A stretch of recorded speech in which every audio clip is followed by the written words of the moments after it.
Topic of conversation, credit profile numbers. And some of the common things I've been seeing as far as myths. That's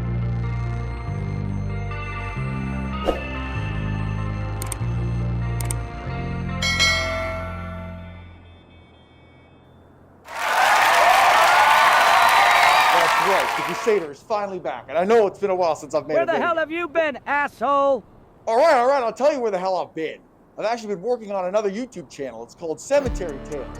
Perfect for the spooky Halloween season. You know, it's October, so why don't you guys go ahead and check out Cemetery Tales and tell me what you think.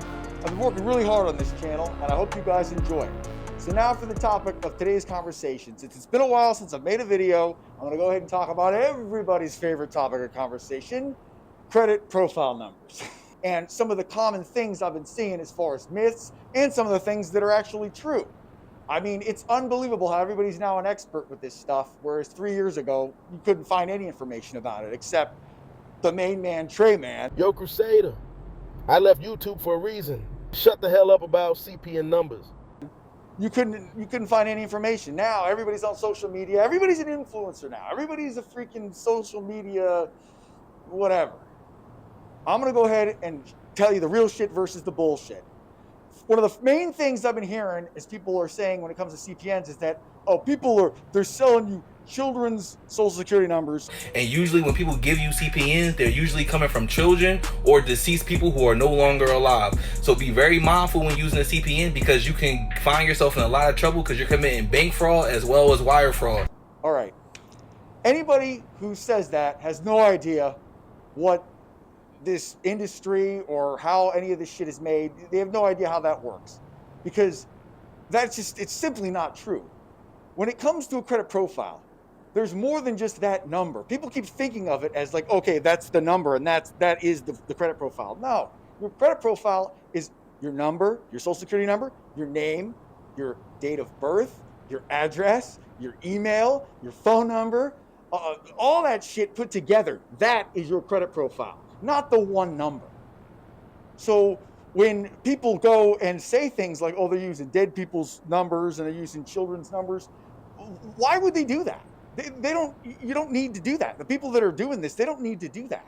They don't need to use a kid's social security number. And even if they did, I'm gonna tell you something right now, even if they did, when that kid became of age and started applying for things, that kid's gonna have a different name, a different birth date, a different address, a different phone number, all that different stuff.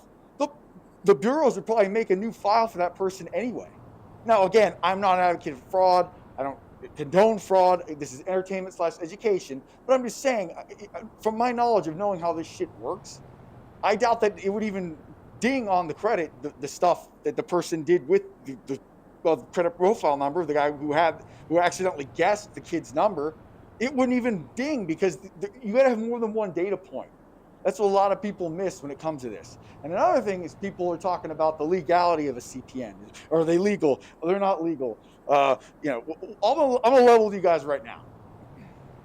When it comes to a CPN, lying on a credit application is illegal. When it comes to a CPN, using fake IDs is illegal. You can't use a fake ID. You can't lie on a credit application. So I bet some of you guys are like, well, Crusader, well, then what do we do? You tell the truth. If you're applying for something and you tell them, I'm going to give you my credit profile number here. If you tell them, you didn't lie. And when they ask for your ID and it's real ID, where's the crime? Get it? I mean, they could say no. But hey, they have their option to say no and deny you and say, oh no, we're not taking that. But there would be no crime, not as far as I'm concerned. I mean, think about it. Now, I mean, again, I'm not a lawyer. I'm a superhero that, makes funny YouTube videos. So, I wouldn't take it as gospel, but I mean, let's think about it. If lying on the credit application is what people are getting in trouble for and using fake IDs. If you don't do those two things with these, I don't see how you're putting yourself in jeopardy. I mean, again, you could get denied, but oh well, hey, people get denied for stuff. It happens. Another thing that people are thinking that CPNs are is some sort of magic fast track in order to be able to get approved for a bunch of stuff. building a credit profile is going to take time. I don't care like what anybody says. I don't care what the new system is, the new method or whatever. There's always a new method out. There's always a new method, right? Well, the only thing is the old one's the one that always works. You know, the new shit, it's like, oh yeah, it'll work. Yeah, it's like, does it work? Does it not? The old way, the slow way works. The new method that people are selling, hey, you know, good luck with that shit. I personally don't believe it because I know that there are systems put in place when it comes to AI algorithms as far as looking over credit applications. They don't like to see new shit. They don't like to see new profiles. They don't like to see a profile that has only been around for 2 weeks, has no public records, has one authorized user trade line on it, and you know, looks fake as fuck. Like they don't want to see that. They're not stupid. I mean, you got to think there are things that have been put in place to weed people out. So what I can't get over are the people who think that they're going to go in, get a CPN, add a trade line to it, and then go ahead and get $70,000 from the bank like the next freaking week. Like, guys, what world are you living in? Like, it don't work like that.